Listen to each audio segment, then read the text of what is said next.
Welcome to this section, JPA with Hibernate in depth. This is the main section of this course. All these sections until now are setting you up to be able to make the best use of this section.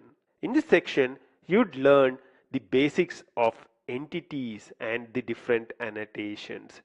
You'd learn how to create relationships between entities and also how to define inheritance hierarchies. We will learn entity manager and persistence context in depth.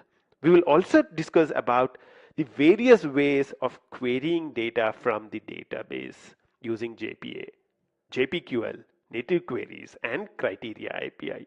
We will understand transaction management and also how to do performance tuning for your JPA application.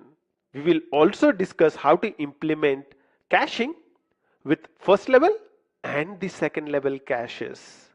The home folder for this specific section is 02 JPA Advanced.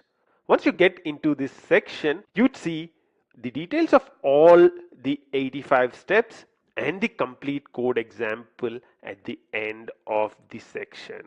Also present are intermediate backups at different stages of this specific section.